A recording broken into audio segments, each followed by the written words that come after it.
The most common way of doing trials has been this way for as long as I remember, which goes back, gee, it's going to be 40 years, 39 years, is a phase 1 trial, and then a phase 2 trial, and a phase 3 trial. And the phase 1 trial is if you ask most people what the purpose of a phase 1 trial is, they'd say it's to determine toxicity. But if you were to ask the patient, their goal is not no toxicity, their goal is a response.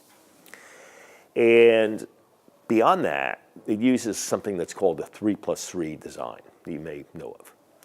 So the 3+3 design says, well, if the 2 of the first 3 patients have excess toxicity, that's it. The dose is never revisited.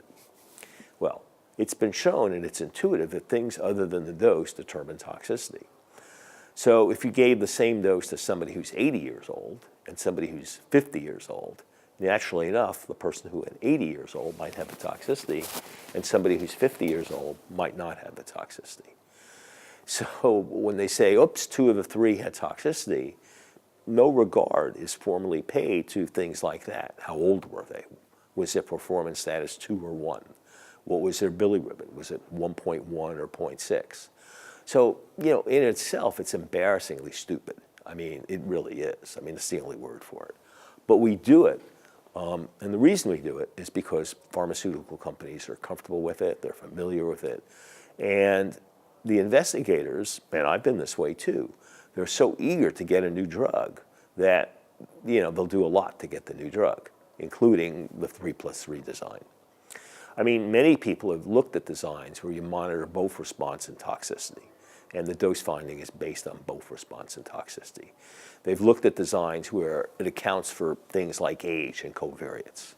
But these things they're almost never used. So the phase 2 design that follows the phase 1, it generally says, okay, well, here's the response rate we had before, 20%. We're interested in making it 40%. So if we treat, let's say we treat 20 people and none respond, well, it's very unlikely that's 40%, the study stops. Well, but what happens if those 20 people all had terrible prognoses? That would certainly affect it, compared to if the 20 had better prognoses, but that's not accounted for. So covariates are not accounted for in these phase 2 designs.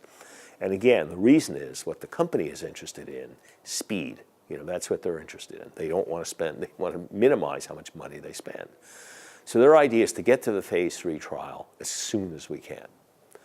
But that's not terribly logical, and if you don't pay attention to the dose and the type of patients you treated, well, then you're going to have a bad phase 3 trial because you haven't learned enough from the previous trials. And then the phase 3 trial starts. So typically that takes a standard therapy versus a new therapy. And, they're necessary because we're not smart enough to know for sure how every patient is going to do. And so just because we say a patient may do terribly with the standard therapy, every once in a while she or he might do well. But still, if you were fairly sure that you were going to do not so well, that you might only live a year if you got the standard therapy, again, most people would prefer to get the new therapy. So, but people, okay, so well, what could you do? Well, you could start off randomizing 1-to-1, but then as the results came in, you might say, oh, it looks like this drug is doing better. Let's change it. Let's make it 2-to-1, favoring, and so on and so forth. But that very rarely happens. In other words, the trials are not sufficiently adaptive. By adaptive, it means they respond to the incoming data. And again, the reason is that people are unfamiliar with it, and the FDA is, they're afraid that the FDA will say, oh, we don't accept this, and things like that.